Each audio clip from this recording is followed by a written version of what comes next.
Three Questions by Leo Tolstoy.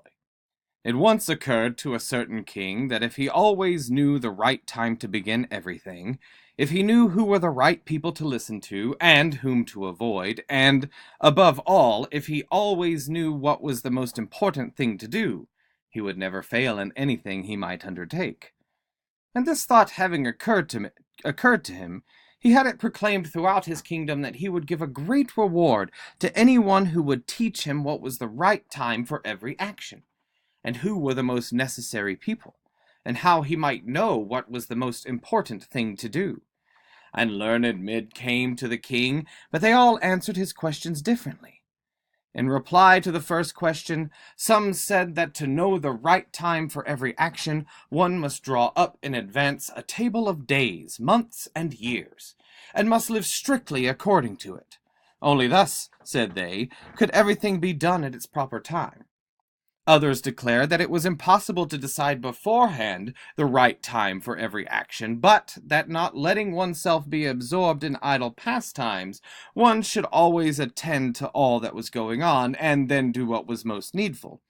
Others again said that however attentive the king might be to what was going on, it was impossible for one man to decide correctly the right time for every action, but that he should have a council of wise men who would help him fix the proper time for everything. But then again there were still some things which could not wait to be laid before a council, but about which one had at once to decide whether to undertake them or not. But in order to decide that, one must know beforehand what was going to happen. It is only magicians who know that, and therefore, in order to know the right time for every action, one must consult magicians. Equally various were the answers to the second question. Some said the people the king most needed were his counselors, others the priests, others the doctors, while some said the warriors were the most necessary. To the third question, as to what was the most important occupation, some replied that the most important thing in the world was science, others said it was skill in warfare, and others, again, that it was religious worship. All the answers being different, the king agreed with none of them, and gave the reward to no one.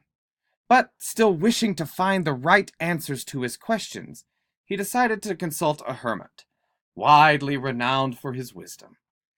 The hermit lived in a wood which he never quitted, and he received none but common folk. So the king put on simple clothes, and before reaching the hermit's cell, dismounted from his horse, and leaving his bodyguard behind, went on alone. When the king approached, the hermit was digging the ground in front of his hut. Seeing the king, he greeted him and went on digging. The hermit was frail and weak, and each time he stuck his spade into the ground and turned a little earth, he breathed heavily. The king went up to him and said, "I have come to you, wise hermit, to ask you to answer 3 questions. How can I learn to do the right thing at the right time? Who are the people I most need? And to whom should I, therefore, pay more attention than to the rest? And what affairs are the most important and need my first attention?" The hermit listened to the king, but answered nothing. He just spat on his hands and recommenced digging. "You are tired," said the king. "Let me take the spade and work a while for you." "Thanks," said the hermit, and giving the spade to the king, he sat down on the ground. When he had dug 2 beds, the king stopped and repeated his questions. The hermit again gave no answer, but rose, stretched out his hand for the spade, and said, "Now rest a while, and let me work a bit." But the king did not give the spade, and continued to dig. 1 hour passed, and another. The sun began to sink behind the trees, and the king last stuck the spade into the ground and said, "I came to you, wise man, for an answer to my questions. If you can give me none, tell me so, and I will return home." "Here comes someone running," said the hermit. "Let us see who it is." The king turned around and saw a bearded man come running out of the wood. The man held his hands pressed against his stomach, and blood was flowing from under them. When he reached the king, he fell, fainting on the ground, moaning feebly. The king and the hermit unfastened the man's clothing, and there was a large wound in his stomach. The king washed it as best as he could, and bandaged it with his handkerchief, and with a towel the hermit had, but the blood would not stop flowing. And the king again and again removed bandage soaked and with warm blood, and washed and rebandaged the wound, when at last the blood ceased flowing. The man revived, and asked for something to drink.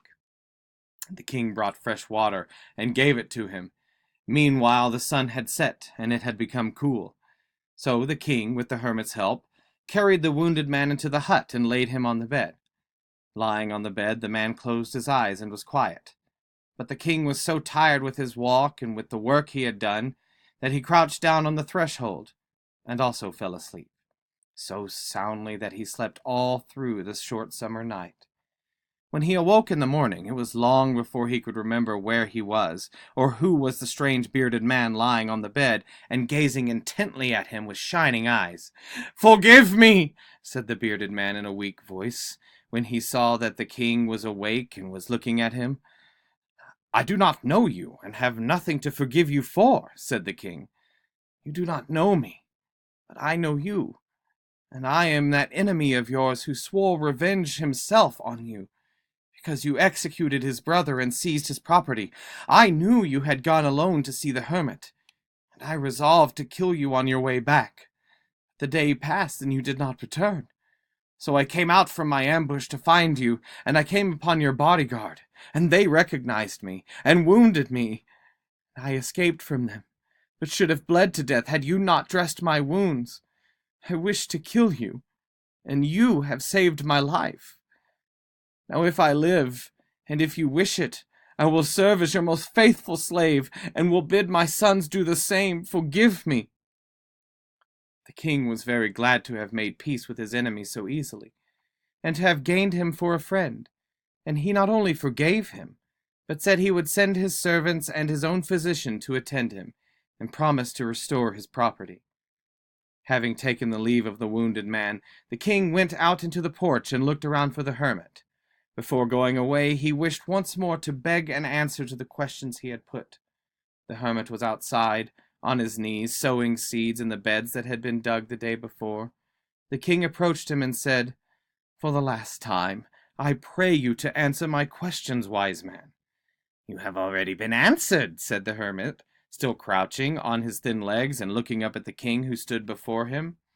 "How answered? What do you mean?" asked the king. "Do you not see?" replied the hermit. "If you had not pitied my weakness yesterday, and had not dug those beds for me, but had gone your way, that man would have attacked you, and you would have repented of not having stayed with me. So the most important time was when you were digging the beds, and I was the most important man, and to do me good was your most important business. Afterwards, when that man ran at us, the most important time was when you were attending to him. For if you had not bound up his wounds, he would have died without having made peace with you. So he was the most important man, and what you did for him was your most important business. Remember, then, that there is only one time that is important. Now! It is the most important time because it is the only time when we have any power. The most necessary man is he with whom you are, for no man knows whether he will ever have dealings with anyone else. And the most important affair is to do him good, because for that purpose alone was man sent into this life."